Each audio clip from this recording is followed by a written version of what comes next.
નમસ્કાર વિદ્યાર્થી મિત્રો, વર્લ્ડ ઇન બોક્સના ડિજિટલ પ્લેટફોર્મ પર હું કૃતાર્થ વાઘેલા આપ સૌને આવકારું છું. દોસ્તો, તમારી તૈયારી પ્રોપર જઈ રહી છે અને જે લોકોએ આ લેક્ચર ભણી લીધેલા છે, આપણે આટલા મહિનાથી આખો કરંટનો કાર્યક્રમ ચલાવતા આવ્યા છીએ. ડેઇલી કરંટ ભણીએ છીએ, ડેઇલી યોજનાઓ પણ ભણીએ છીએ. 60-65 થી પણ વધુ યોજનાઓ આપણે અપલોડ કરી ચૂકેલા છે. 5 કે 7 મિનિટનો યોજનાનો વિડીયો, એ કંઈ મોટી ડીલ નથી. તમે આ લેક્ચરના ડિસ્ક્રિપ્શન બોક્સમાં જશો તો તમને યોજનાના વિડીયોનું પ્લેલિસ્ટ મળી જશે, કરંટ અફેર્સનું પ્લેલિસ્ટ પણ મળી જશે. અને જે લોકોએ રેગ્યુલર રીતે અટેન્ડ કર્યા છે એને સીધો લાભ થવાનો જ છે, બરાબર. તો આપણે આ લેક્ચરમાં પણ પરીક્ષાલક્ષી કેટલાક મુદ્દાઓ ધ્યાને લઈએ. હવે લેક્ચર શરૂ કરીએ પહેલા તમારા માટે નાની એવી ઇન્ફોર્મેશન કે ભાઈ, હવે જીસીઆરટીમાંથી પણ ઘણા બધા સવાલો પૂછાતા થયા છે. જીસીઆરટી, તો જો તમે એવું ઈચ્છો કે તમારે જીસીઆરટીની આખી ટેસ્ટ સિરીઝ જ આપી દેવી છે, કે જેથી કરીને 1 કે 2 વાર તમારે જીસીઆરટીનું રિવિઝન થઈ જાય, તમે પ્રોપર રીતે જીસીઆરટી વાંચી લો, તો એ માટે વર્લ્ડ ઇન બોક્સ એકેડમી ગાંધીનગરે special GPL GCRT premier league એવો કાર્યક્રમ શરૂ કરેલો છે. જે મુજબ 26 અઠવાડિયા દરમિયાન સુધી દરરોજ દર સોમવારે એક 50 ગુણની જીસીઆરટીની ટેસ્ટનું આયોજન કરવામાં આવે છે. જે ટેસ્ટ 6 ચેપ્ટરમાંથી લેવામાં આવતી હોય છે. જો તમને એમ થાય કે ભાઈ આ સિરીઝમાં તમારે જોડાવવું છે, તો તમે શાખાની રૂબરૂ મુલાકાત લો, અથવા તો તમે શાખાના કોન્ટેક્ટ નંબર 7575061818 પર કોલ કરીને પણ માહિતી મેળવી શકો છો. તો આ વાત થઈ જીસીઆરટી પ્રીમિયર લીગ વિશેની, કઈ જગ્યાએ, world in box academy Gandhinagar ખાતે.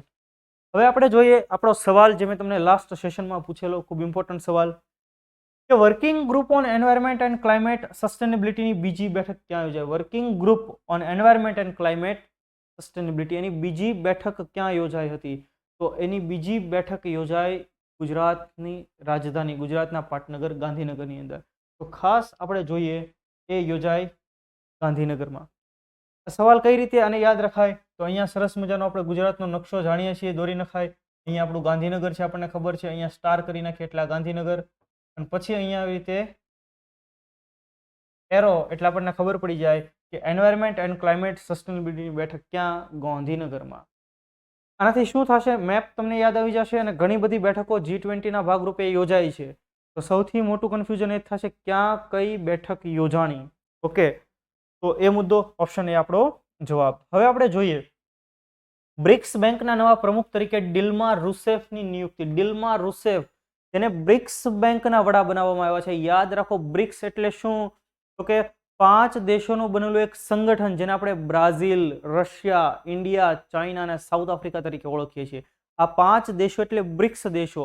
અને આ બ્રિક્સ દેશો દ્વારા બનાવવામાં આવેલી, એમના દ્વારા સ્થાપાયેલી બેંક એટલે બ્રિક્સ બેંક, જેને ન્યૂ ડેવલપમેન્ટ બેંક એટલે કે એનડીબી તરીકે પણ ઓળખવામાં આવે છે. તો આ ન્યૂ ડેવલપમેન્ટ બેંક એનડીબી ખ્યાલ આવે છે તમને દરેકને?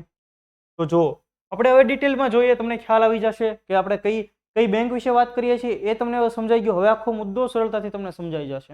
તો જુઓ, બ્રાઝિલના ભૂતપૂર્વ રાષ્ટ્રપતિ ડિલ્મા રૂસેફ, બ્રાઝિલના ભૂતપૂર્વ પ્રેસિડેન્ટ રહી ચૂકેલા છે ડિલ્મા રૂસેફ. અને અહીંયા જે ફોટો છે કોનો છે? ડિલ્મા રૂસેફનો છે.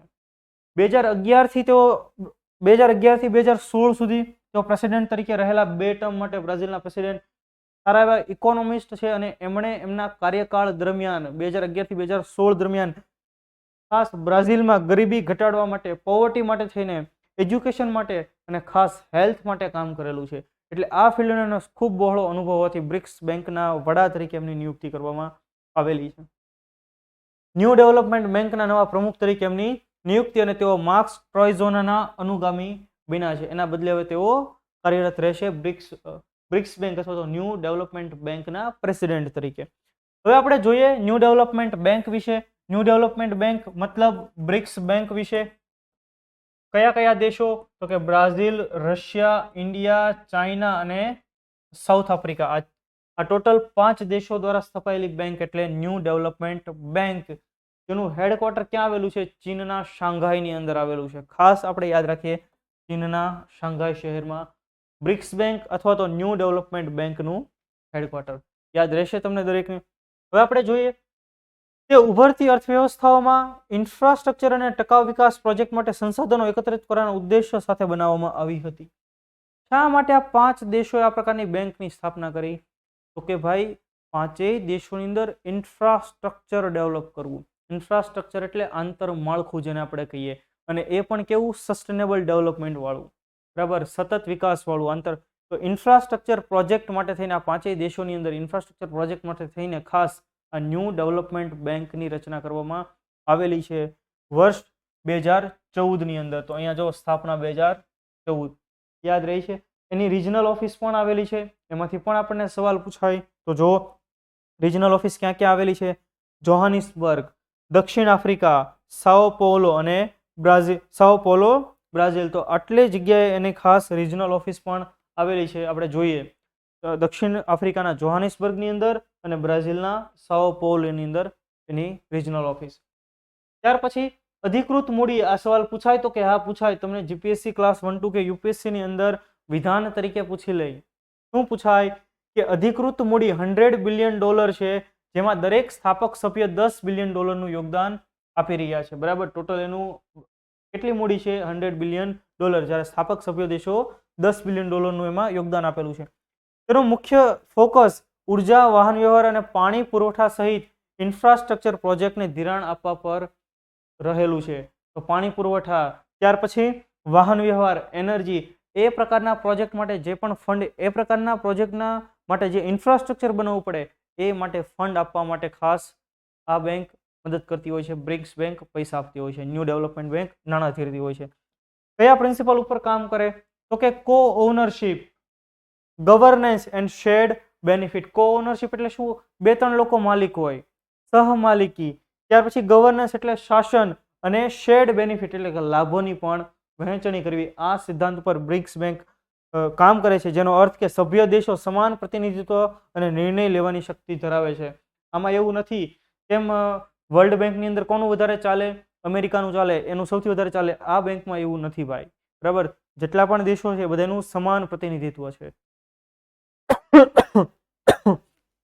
ત્યાર પછી આપણે જોઈએ નેક્સ્ટ મુદ્દો, નવીન જિંદાલને યુનિવર્સિટી ઓફ ટેક્સાસ દ્વારા લાઈફ ટાઈમ અચીવમેન્ટ એવોર્ડ.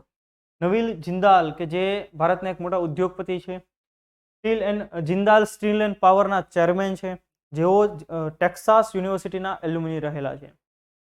1992ની બેચના તેઓ ટેક્સાસ યુનિવર્સિટીના વિદ્યાર્થી છે. ટેક્સાસ યુનિવર્સિટી જે અમેરિકાની અંદર આવેલી છે, અને આ યુનિવર્સિટીએ તાજેતરમાં પોતાના આ ભૂતપૂર્વ વિદ્યાર્થીને લાઈફ ટાઈમ અચીવમેન્ટ એવોર્ડથી સન્માનિત કર્યા છે. તો જોઈએ આપણે ડિટેલ. જિંદાલ સ્ટીલ એન્ડ પાવરના ચેરમેન નવીન જિંદાલ. પહેલા તમે એનો ફોટો જોઈ લો. આ સાહેબ પોતે નવીન જિંદાલ. તો March 2023, 25 March 2023 university of Texas ક્યાં આવેલી? અમેરિકાના ટેક્સાસ રાજ્યના ડલ્લાસ શહેરની અંદર આવેલી આ યુનિવર્સિટીએ લાઈફ ટાઈમ અચીવમેન્ટ એવોર્ડ એનાયત કર્યો, જે આ યુનિવર્સિટીના 1992ની બેચના ભૂતપૂર્વ વિદ્યાર્થી રહેલા છે જિંદાલ.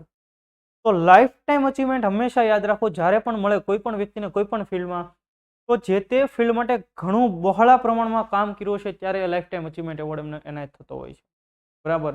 તો તમે જુઓ કે life time achievement award university of Texas દ્વારા એવી વ્યક્તિઓને આપવામાં આવે છે કે જેમણે ઓછામાં ઓછી 25 વર્ષની વિશિષ્ટ કારકિર્દીમાં વિવિધ ક્ષેત્રોમાં નોંધપાત્ર યોગદાન આપ્યું હોય. પોતાની કારકિર્દીની અંદર ખૂબ વધુ યોગદાન, 25 વર્ષની એમની કારકિર્દીની અંદર ઓછામાં ઓછી 25 વર્ષની કારકિર્દીમાં ખાસ યોગદાન આપેલું હોય તેવા વિદ્યાર્થીઓને, તેવા લોકોને આ લાઈફ ટાઈમ અચીવમેન્ટ એવોર્ડ એનાયત થતો હોય છે, અને તાજેતરમાં નવીન જિંદાલને એનાયત કરવામાં આવ્યો. હું આશા રાખું કે તમને સમજાઈ રહ્યું હશે. કયા કયા ફિલ્ડમાં કામ કરવા બદલ આ પુરસ્કાર એમને મળ્યો છે? તો કે એક તો ઉદ્યોગની અંદર, બીજું રાજકારણની અંદર, અને ત્યાર પછી શૈક્ષણિક એટલે કે એજ્યુકેશન ફિલ્ડમાં કામ કરવા બદલ તેમને લાઈફ ટાઈમ અચીવમેન્ટ એવોર્ડ એનાયત. તો આ એનો ફોટો તમે અહીંયા પણ આ જોઈ રહ્યા છો 25 વર્ષની કારકિર્દી બદલ. નોબેલ પુરસ્કાર વિજેતા અઝીઝ પછી જિંદાલ બીજા વ્યક્તિ છે જેમને યુનિવર્સિટી ઓફ ટેક્સાસ તરફથી આ પ્રતિષ્ઠિત પુરસ્કાર મળેલો છે. જિંદાલે વિદ્યાર્થી સરકારના ઉપપ્રમુખ અને પ્રમુખ બંને તરીકે સેવા આપી હતી. જ્યારે ભણતા ત્યારે જે સ્ટુડન્ટ યુનિયનની જે કંઈ ઇલેક્શન વગેરે થાય એની અંદર પણ પોતે પ્રમુખ અને ઉપપ્રમુખ પદે પણ સેવા આપેલી છે. એમને સ્ટુડન્ટ લીડર ઓફ ધ યરથી પણ સન્માનિત કરવામાં આવેલા છે. 2010માં વિશિષ્ટ ભૂતપૂર્વ વિદ્યાર્થી પુરસ્કાર પણ એમને એનાયત કરવામાં આવેલો. એ બધું તો બરાબર છે, પણ આ ઇમ્પોર્ટન્ટ મુદ્દો વર્ષ 2011નો. વર્ષ 2011માં જિંદાલની સફળતાની ઉજવણી કરવા માટે યુનિવર્સિટી ઓફ ટેક્સાસ કે જે ડલ્લાસ શહેરમાં આવેલી છે અમેરિકાના, તેણે સ્કૂલ ઓફ મેનેજમેન્ટનું નામ બદલીને નવીન જિંદાલ સ્કૂલ ઓફ મેનેજમેન્ટ કરી નાખ્યું. એમના નામ ઉપરથી એ મેનેજમેન્ટ સ્કૂલને પણ એમણે નામ આપી દીધેલું. સમજી રહ્યા છો તમે દરેક લોકો? ત્યાર પછી જોઈએ આપણે ગોલ્ડન બોક્સ એકેડમી ગાંધીનગર ખાતે ખાસ 2 બેચ વિશેની માહિતી. એક જનરલ બેચ વર્ગ 3 માટેની ઓલરેડી શરૂ થઈ ચૂકેલી છે અને બીજી 13 એપ્રિલથી કોન્સ્ટેબલ બેચ શરૂ થવા જઈ રહી છે. તમને લોકોને ખ્યાલ છે કે ભાઈ કોન્સ્ટેબલની ભરતી આવવાની છે, 8000 જેટલી ભરતીઓની જાહેરાત થવાની છે. જો તમે એવું ઈચ્છો કે જાહેરાત થાય ત્યારે બેચ કરવી, એના કરતાં થોડુંક આપણે એડવાન્સમાં ચાલવું છે, તો આ બેચ તમારા માટે યોગ્ય સમય. જો તમને અનુકૂળ પડે તો તમે શાખા ઉપર કોન્ટેક્ટ કરીને માહિતી મેળવી શકો. કઈ કઈ ફેકલ્ટી છે, મટીરિયલ કયા મળશે, ડેઇલી ક્લાસ કેટલા કલાકનો રહેતો હોય છે, બરાબર. સમય છે સવારે 10:30નો. તો 13 એપ્રિલથી બેચ શરૂ થાય છે, પણ 9 એપ્રિલ સુધીમાં જે લોકો એડમિશન લેશે એમને ડિસ્કાઉન્ટ પણ ફીઝની અંદર મળવાપાત્ર થાય છે. ત્યાર પછી આસામનો તપોવન એનજીઓ ચિલ્ડ્રન્સ ચેમ્પિયન એવોર્ડથી સન્માનિત. આસામની અંદર આવેલો એક એનજીઓ છે જેનું નામ છે તપોવન એનજીઓ, કે જે ગરીબ બાળકો માટે ખાસ કામ કરનારો એનજીઓ છે અને એ એનજીઓને ચિલ્ડ્રન ચેમ્પિયન એવોર્ડથી સન્માનિત કરવામાં આવ્યા છે. આ ખૂબ મહત્વનો મુદ્દો. જોઈએ આપણે Delhi commission for protection of child rights. Delhi commission for protection of child rights, બાળકોના અધિકારોની રક્ષા કરનારું, એને પ્રોટેક્ટ કરનારું કમિશન જે દિલ્હીનું, એમના દ્વારા આસામ સ્થિત તપોવન અથવા તપોબન, આસામની ભાષામાં તમે બનું પ્રોનાઉન્સિએશન કરો તો બ થાય એટલે તપોબન. તો તપોબન અથવા તો તપોવન એનજીઓને ચિલ્ડ્રન્સ ચેમ્પિયન એવોર્ડ 2023 એનાયત કરવામાં આવ્યો. ખાસ કઈ કામગીરી માટે, કયા કેટેગરીની કામગીરી માટે? તો કે નાના બાળકોના આરોગ્ય અને પોષણની સાર સંભાળ માટે થઈને આ પુરસ્કાર એનાયત થયેલો છે. તમે અહીંયા ફોટો પણ જોઈ રહ્યા છો. આ વ્યક્તિ કે જે પોતે એવોર્ડ સ્વીકારી રહ્યા છે, children's champion award 2023 student welfare mission. જુઓ તમે, આ પુરસ્કાર ઓડિશા હાઈકોર્ટના મુખ્ય ન્યાયમૂર્તિ જસ્ટિસ એસ મુરલીધરને કુમુદ કલિતા નામના વ્યક્તિને એનાયત કર્યો હતો. એ કુમુદ કલિતા કોણ છે? આ તપોવન એનજીઓના પ્રમુખ છે અને અહીંયા જે ફોટામાં છે પોતે જ કુમુદ કલિતા, જેમણે બાળકો માટે થઈને ખાસ આરોગ્ય અને શિક્ષણ માટે કામ કર્યું. જોઈએ આપણે ચિલ્ડ્રન્સ ચેમ્પિયન એવોર્ડ એ વ્યક્તિઓ અને સંસ્થાઓને મળે છે કે જેમણે શિક્ષણ એટલે કે એજ્યુકેશન, ન્યાય એટલે કે જસ્ટિસ, આરોગ્ય એટલે કે હેલ્થ, પોષણ એટલે કે ન્યુટ્રિશન, રમતગમત એટલે કે સ્પોર્ટ્સ અને સર્જનાત્મક કલા, ઇનોવેટિવ કોઈ આર્ટ્સ જેવા ક્ષેત્રોમાં બાળકોના કલ્યાણ અને તેમના નોંધપાત્ર યોગદાન માટે કાર્ય કર્યું હોય એવા એનજીઓ કે સંસ્થાઓને આ પુરસ્કાર એનાયત થતો હોય છે. તમને જ્યારે બાળકોની વાત નીકળે ત્યારે તમને તરત જ યાદ આવવા જોઈએ કૈલાસ સત્યાર્થી સાહેબ. કૈલાસ સત્યાર્થી કે જેમણે બાળકોના માટે ખાસ આંદોલન ચલાવેલું, જેને આપણે કહીએ છીએ બચપન બચાવો આંદોલન. આ સવાલ પરીક્ષામાં પૂછાય, બચપન બચાવો આંદોલન.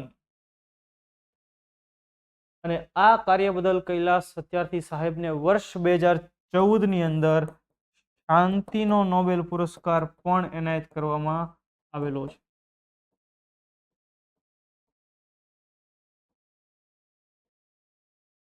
કોની સાથે એમણે શેર કરેલો પુરસ્કાર? પાકિસ્તાની કાર્યકર્તા મલાલા યુસુફ ઝઈ અને કૈલાસ સત્યાર્થી બંનેને આ પુરસ્કાર વર્ષ 2014માં એનાયત.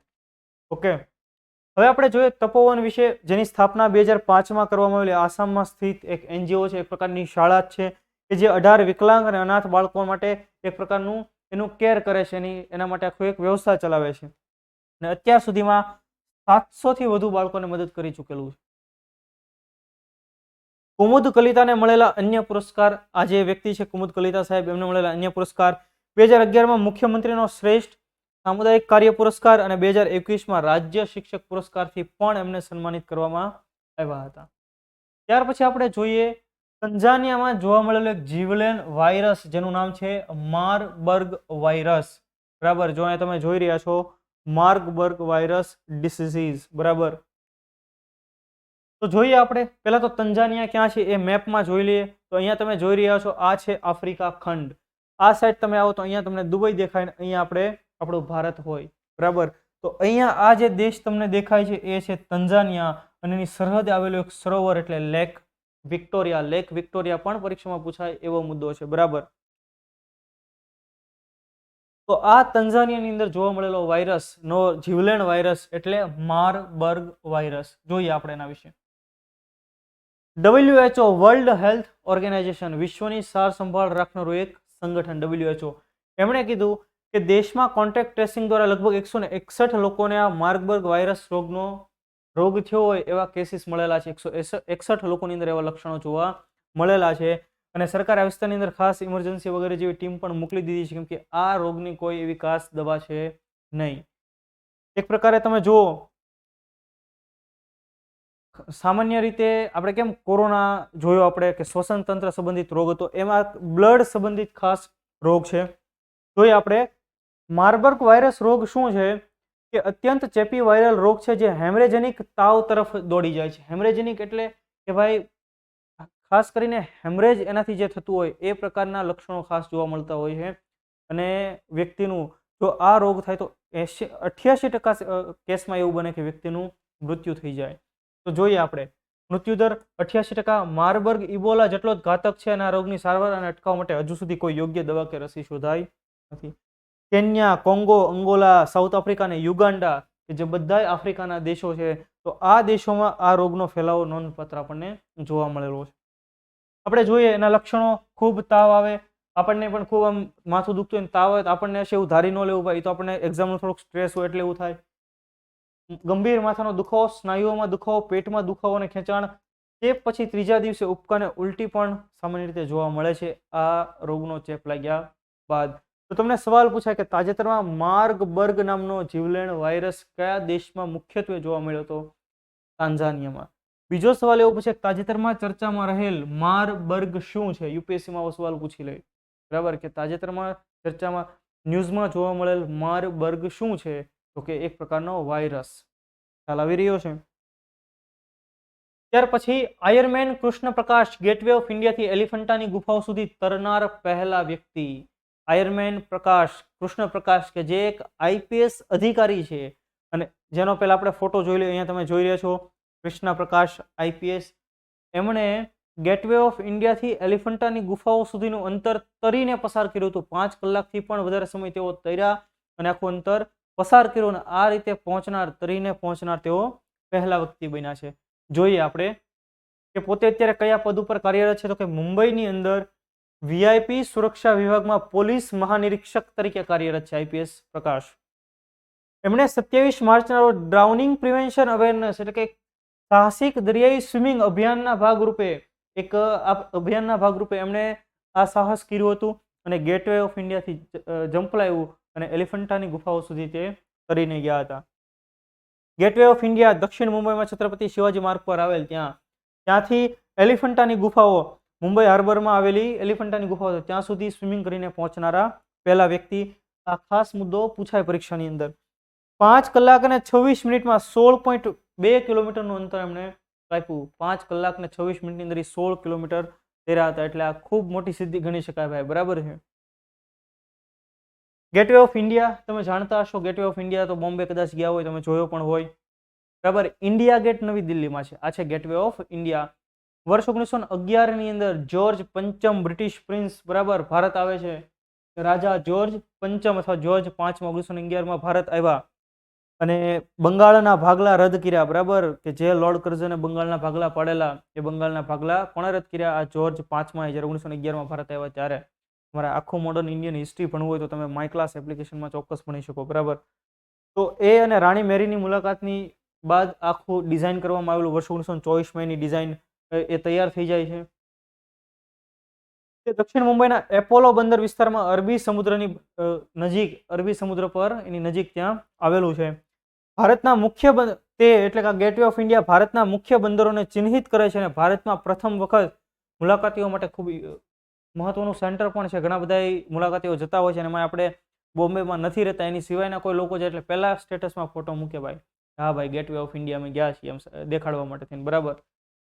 તો આ ગેટવે ઓફ ઇન્ડિયા એલિફન્ટાની ગુફાઓ વર્લ્ડ હેરિટેજની અંદર, જેનું વર્લ્ડ હેરિટેજ સાઇટ તરીકે એલિફન્ટાની ગુફાઓ જેનો સમાવેશ કરવામાં આવે છે.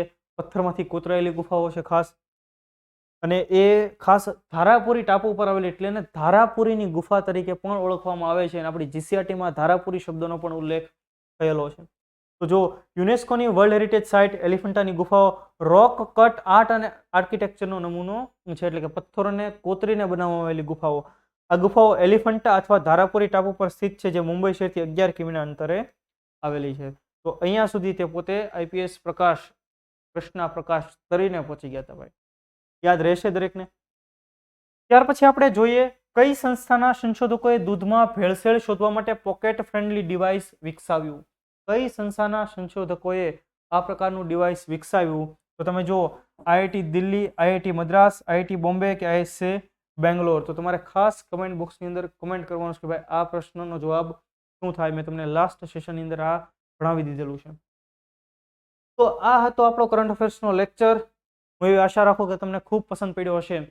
જો તમે એવું ઈચ્છો કે તમારા સુધી વર્લ્ડ ઇનબોક્સના દરેક ઇનિશિયેટિવ સૌથી પહેલા પહોંચે, તો વર્લ્ડ ઇનબોક્સના સોશિયલ મીડિયા હેન્ડલ્સને તમે ફોલો કરો. તમને દરેક વર્લ્ડ ઇનબોક્સના ઇનિશિયેટિવ વિશે સૌથી પહેલા માહિતી મળી જશે અને આ લેક્ચરની પીડીએફ પણ તમને આ ટેલિગ્રામ ચેનલમાં મળી જશે. તો ફરી પાછા આપણે નેક્સ્ટ લેક્ચરમાં ભેગા થઈએ કોઈ નવા મુદ્દા સાથે, કોઈ નવા કન્ટેન્ટ સાથે. તો ફરી પાછા મળીએ. ત્યાં સુધી જય હિન્દ, જય ભારત.